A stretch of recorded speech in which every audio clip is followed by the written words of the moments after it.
This public hearing of Council Town Over Monday, December 13th, to order. This public hearing is convened pursuant to Section 464 of the Local Government Act in order to consider Zoning Amendment Bylaw 1380.19. This meeting is open to the public and all representation to Council form part of the public record. This meeting is being webcast live and will be archived on the town website. At this public hearing, all persons wishing to speak will be given an opportunity to be heard. However, I will ask that persons in person wishing to speak will raise their hand, and persons via teleconference wishing to speak will be given an opportunity to speak in turn. Before commencing with your remarks, please state your name and address. When addressing council, please restrict your remarks to the matters contained in the bylaw. Comments received to date on the proposed bylaw are contained on the town's website at oliver.ca//public hearings. Anyone wishing to review those comments is invited to do so. I'll now ask our Director of Development Service to outline the bylaw amendment. Thank you, Your Worship. We'll just bring the PowerPoint up.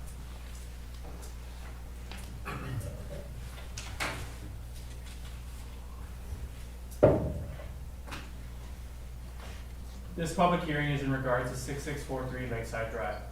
Zoning Amendment Bylaw 1380.19 and Development Permit with Variances 2021-18. Sorry. I got that. The applicant is proposing to construct 5 4-unit townhouses for a total of 20 units.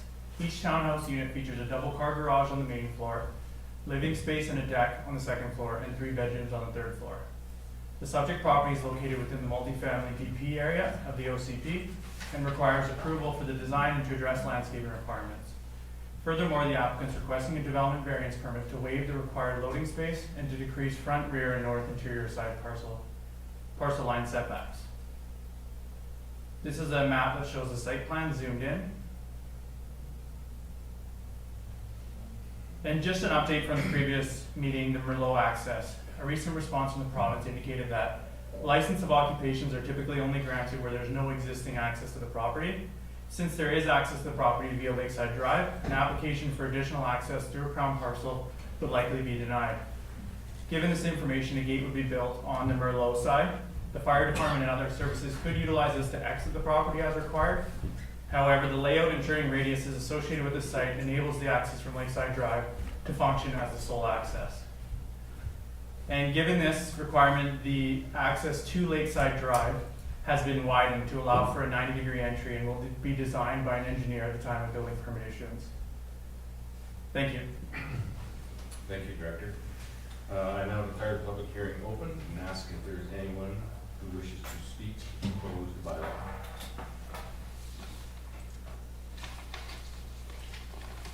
Come on up. Yes. Okay, so my name is Jim Shakula. So we're just right across the street from the development. So I've definitely got some concerns as far as that goes. It just pushes everything closer to the property, and we've got already 8 basically residents directly facing us, and as far as privacy and stuff like that goes. And as far as the driveway, everything going on to Lakeside Drive, it makes it into a very interesting corner, because we got basically the other townhouse development coming onto it, the street coming into it, this going out at a different offset. So, you know, pedestrians crossing, all the rest of it, I don't, you know, it's, in my mind, it's gonna be, you know, potential public, you know, hazard as far as the vehicles go. And add into it the summer, and Lakeside Drive and all the parking. or lack of, you know, it's just gonna make things super busy on that corner, so I don't, you know, anyways. In my mind, I'm not for the, you know, reduced variance as far as that goes, so. And being in a school zone and all the rest of it, and, you know, it's just, you know, we've seen, traffic signs, all that stuff put in that basically hasn't, I don't know if it's done really anything to reduce the speeds in those areas. We still have people whizzing by, all the time. So it's, you know, there's issues there, so there's lots of stuff, you know, and I guess another question, like, you know, even with the development, I think they've got 6, parking spots. So for 20 residences and 6 extra parking spots, in my mind, I don't think that's enough. And so where is all the rest of the parking gonna happen? You know, it's gonna happen in places that theoretically, you know, they shouldn't be parking there anyway, right? And we've seen that with Lakeside Drive, the guy, you know, the parking, everything's across the street by the plant there. So, and you know, it's just one of those things, I don't know if you guys have been enforcing that or not, as far as parking there goes, or whether it is legal or not. So that's, you know, a whole nother issue, throwing in another 20, you know, potential properties into that whole area again. So, and as far, well, another thing, just even the entrance going onto the street, depending on what the grade is, coming onto Lakeside Drive, everything, if it's gonna be going up, you're gonna be getting lights into basically the neighbors and our place probably as well, depending on how it's coming in and out of there, and which is problematic at best. So I don't think anybody needs that at the end of the day.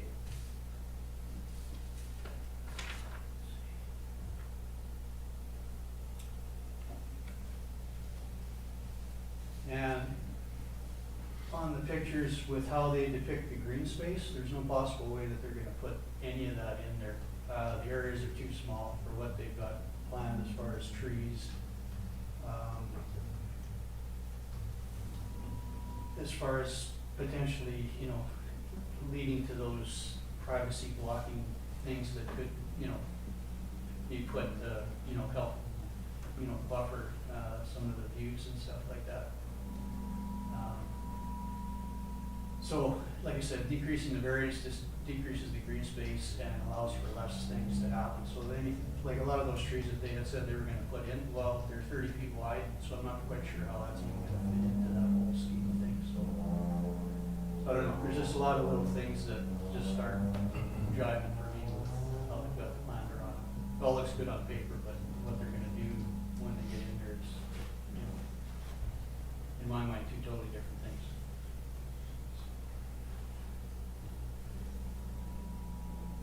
I guess at the end of the day, I'm opposed to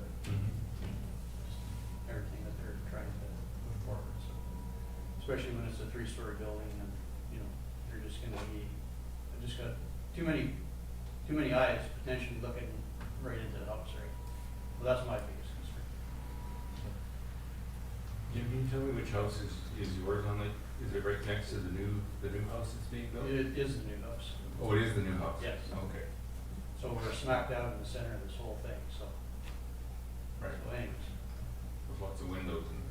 Well, yeah, you know, you build it to have something to look at, and then really don't wanna look at the building next door. And I realize, you know, developments are good to a point, but when it's affecting potentially all the neighbors on the street, like, that are in that area, you know, it's, definitely something to bring forward. And the other thing is, I never did ever receive notice of this in the mail, which in my mind, that should have happened. And I would like to see a little more effort on the town's part to make sure that everybody that should have got notified is notified, because I know a lot of people I talked to never did get anything in the mail. So at the end of the day, in a pandemic, with a road closure, anyway, that's our mail system right now, so. I feel that should happen to make sure that everybody gets a a voice in what's going on. Mhm. Well, thanks for mentioning that, for sure. As one follow-up before I ask council if they have anything, is what would be your number one thing that you're troubled with this development the most? You talk about the lights coming into Well- your house, or, you know, is it the height of the development? I'm just looking for the, Yeah, so the driveway for one, Mhm. the height of it the other, because basically everything's gonna be right looking in.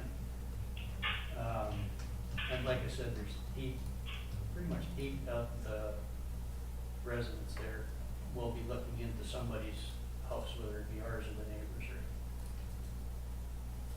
okay? so that's the biggest thing for us. Council, do you have any questions for Jim? No? Director, would you maybe just comment on the process for getting the notification out? Sure, yeah. So there was 3 weeks in between the previous meeting and this one, which is a week longer than normal. We sent out notices 2.5 weeks ago.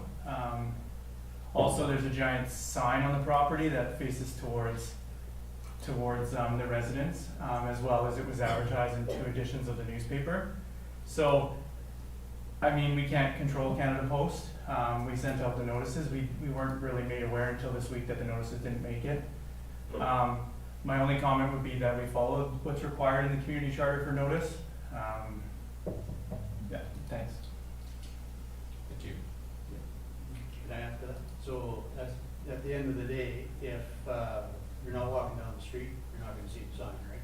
So, and if you don't read the paper, you're not gonna get that either. So something should have came in the mail at the end of the day. That's my thought, so. Councilor Rice? Thank you, Worship. I mean, I guess my comment to that would be, you did somehow hear about this because you're here today. You were able to have your voice heard, which is really important. So Yes. I'm glad you did come in and make your comments. Yeah. Thank you. Okay, thank you. Any other comments, Jim? I think I got most of it covered.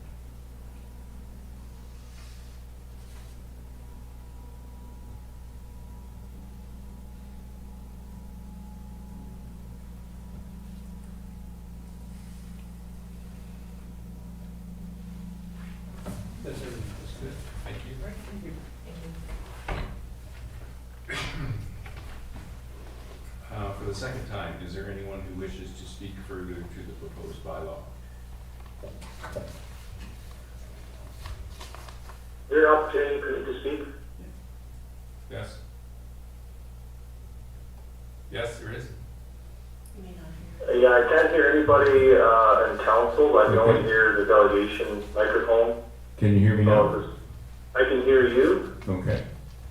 but that's about it. Thank you and good evening, council. My name is Neil Webb. My address is 582 Lakeview Place. I am directly across next to the person who just presented there.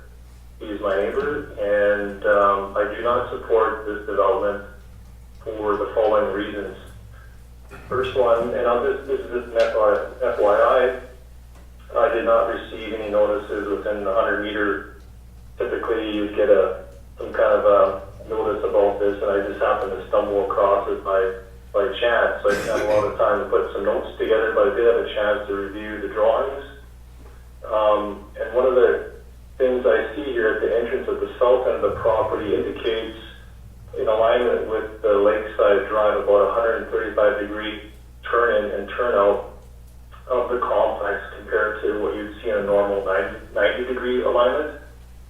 So this would impact all vehicles, I would think, fire trucks, moving trucks, etc., that would come in on an emergency basis. Clear sight distances are impacted coming out of a hole or depression, because they're not really showing it being built up on that property based on a 135-degree angle.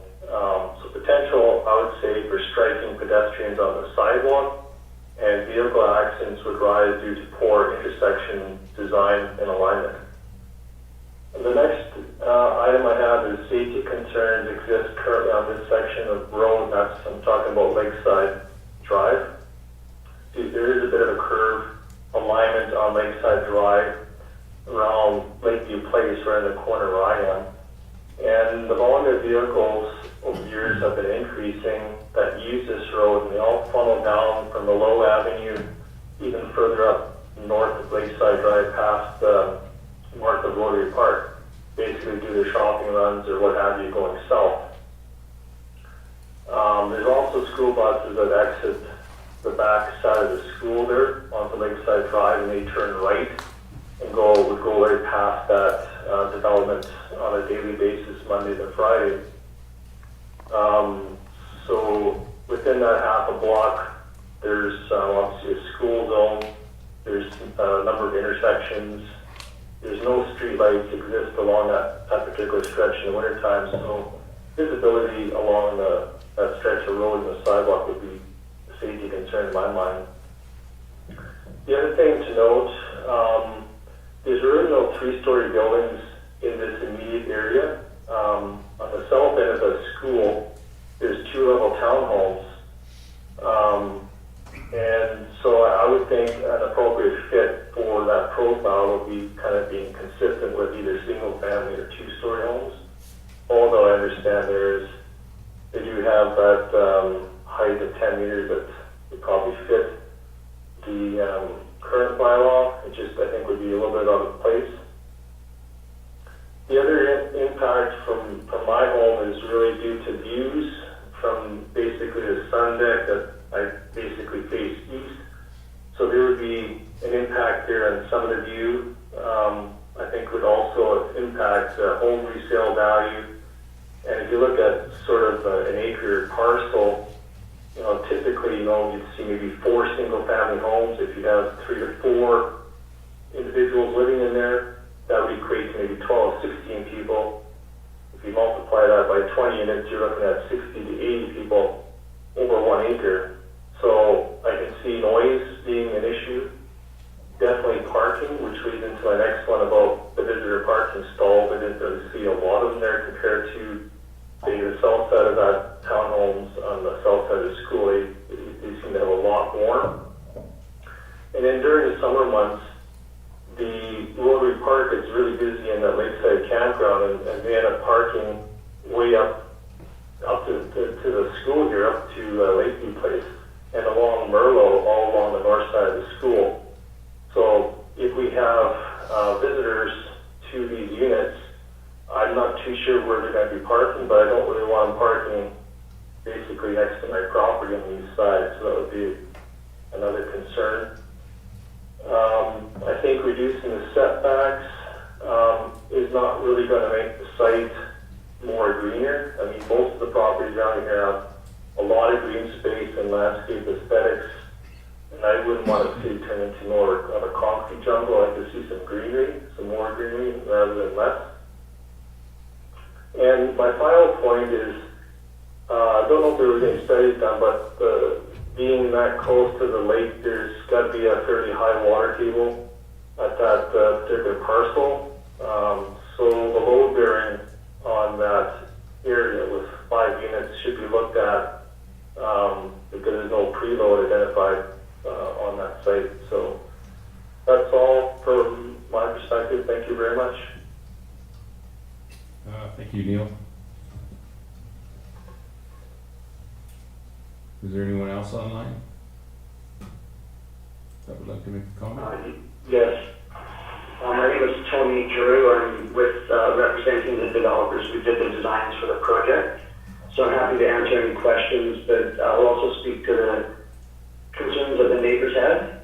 So I'll just go through and get a list as they were brought up to discuss. So the parking was brought up by both the neighbors.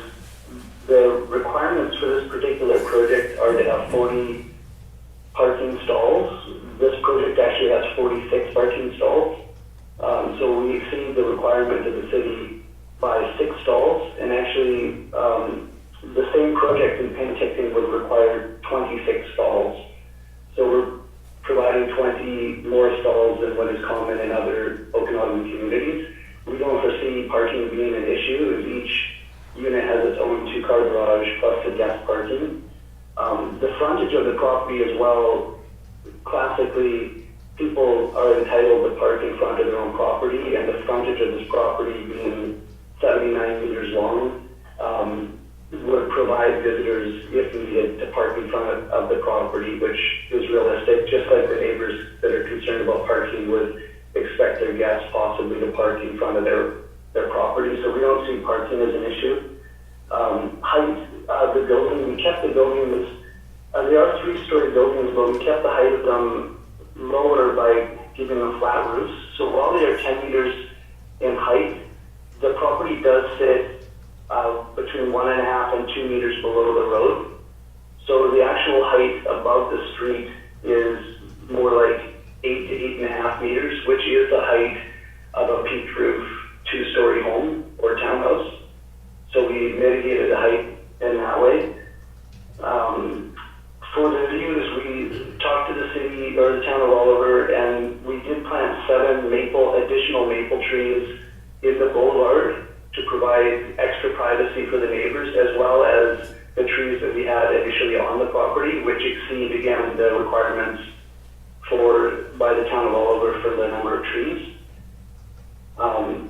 These trees, our landscape designer is very experienced. The trees that are shown and the green space that's shown is realistic and it will fit. One of the neighbors was concerned that these trees would not fit in the yards. These are not 30-foot spreading aspens. These aspens will spread between 10 and 15 feet, but they grow to 30 or 40 feet tall. So the idea there was to give the privacy to the height through the windows, but to not take up the yard space. There's ample place on the property for children to play, both in the private yards as well as there's some communal garden space. The reduced setbacks that we're requesting are consistent with the requirement in the zoning bylaw for a 2-story building is 4.5 meters. We felt that because the majority of this property is not actually backing onto a neighbor, rather these are backing onto an easement that is owned by Fortis, a schoolyard which does not have any homes on, and a street, we felt that the reduction in setbacks was a reasonable request. The concerns about how it's going to impact the neighborhood, there's a social condition called NIMBY. It's an acronym NIMBY, which means not in my backyard. The lack of housing period has been identified as one of the biggest social issues facing our communities in the Okanagan and Canada. And with the proposed 100,000 immigrants that they've invited into the country over the next couple of years, we need to provide homes for them as well as the families in our communities. So it will have an impact on people. There's no question that providing housing will impact the neighborhoods, but we need to be better neighbors than being just concerned about ourselves. This is a matter of providing much needed housing, and Oliver needs housing like this that families can move in as starter homes and or long-term homes. The reason with the housing, I mean, as an example, the province of British Columbia passed a law recently, Bill 26, which does not require municipalities in the new year to have public hearings for rezoning when it's consistent with the OCP. And that's because they're trying to encourage municipalities to rezone properties to increase development. And we put out a nice report in regards to that. So the neighbors have their chance to have input, which is nice. We always like to hear their feedback. Mr. Webb's concern actually about the entrance, the 135-degree access off of Lakeside Drive. I spoke to Mr. Poole this morning from the town about that, and we actually modified the entrance to change the angle of approach because we felt that that was a valid concern. So when neighbors bring up valid concerns, we adjust our drawings immediately, and we're happy to work with that. But ultimately, we feel this is a very well-balanced product that is going to not decrease the value of the neighborhood, but as with many of the projects we've done in the past, it actually enhances the value. As people are purchasing these townhouses, they're interested in their neighborhood, they're looking after their properties, and ultimately it leads to increased land values in the area. So we feel a very good spot. It's like one of the neighbors said, in just over an acre of land, we're homes for 20 new families in Oliver. That's our goal with these projects, is to get homes for people.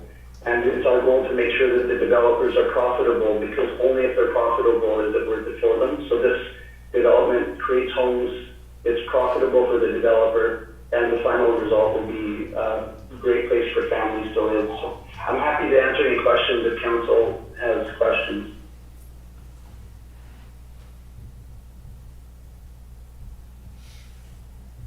I don't see any questions, Tony, from council. Okay, thank you for your time. Thank you. Councilor Bentamila. I actually do have one question. Thank you for those comments, Tony.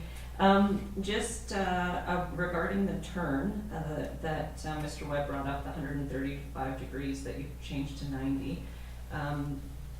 Do we have a drawing of that? And then my second question is, did that in some way, shape, or form affect the parking? Because you mentioned that 46 units were going to be provided on this property, which is 2 more than what's required. But on the package that we received a couple of weeks ago, it actually said 48 stalls. So I'm just wondering what the number is. Regardless, I acknowledge that it's more than is required. And Yes, so so there is 8 additional parking spots. I had that number wrong, so there's 48 parking. No, the parking was not affected by the turn in. We went over this morning, Mr. Gould and myself, actually we did a screen share and we discussed what options we had. Yeah, we did provide him with a revised drawing. I don't think we sent it to him this morning, but I don't know if he was able to get it into council's package because it was submitted just today, but he does have a copy of that that maybe he can share with council.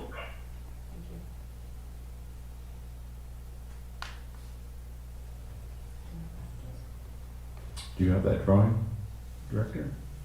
Thank you, Worship. The drawing was included in the agenda today. There's an updated agenda. It was also included in my PowerPoint presentation.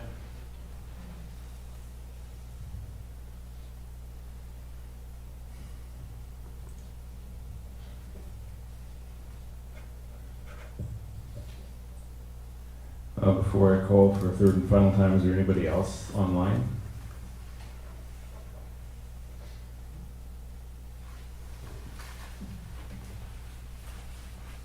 My name is Tracy Golan. I reside at, my home will be 6638 Lakeside Drive. The developer had mentioned affordable housing. What will the cost of these townhouses be? What are they targeting? Single family, senior, low income, subsidized? We don't know what this is going to be. He's talking about affordability, he's talking about the developer making money. So I'd like to know what they propose are the cost of these townhouses. Are they going to be for sale? Are they going to be for rent? Would you like me to answer that? Yeah, Tony, if you could comment on the tenure, that would be great. Yeah, so specifically, I don't use the term affordable housing, and I didn't use it tonight because I don't find any housing affordable. I don't find a $250,000 condo to be a realistic situation. But the sad reality that we face is that homes cost over $500,000 even for starter homes. And so I don't know what these are going to end up costing. The cost of lumber is through the roof. It's $1,000. Now it's up to the highest point that it's been over the last year. There's a lot of variables that come in. What these will be sold at will be at the fairest price that they can sell at the time. But the intent is to sell them and to target towards families. So we just use the term affordable housing, but when houses started costing over $500,000 for townhouses, we stopped using that expression.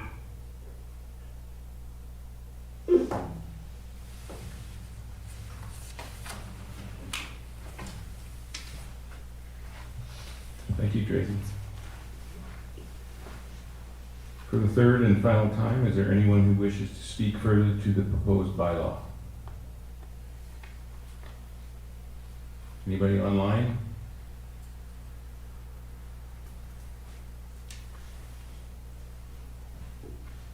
Hearing none, I hereby declare this public hearing on the bylaw is closed.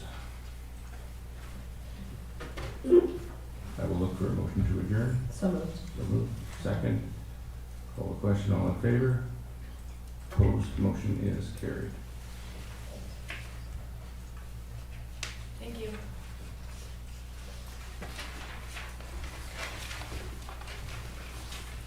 Do you need time to get ready for our regular?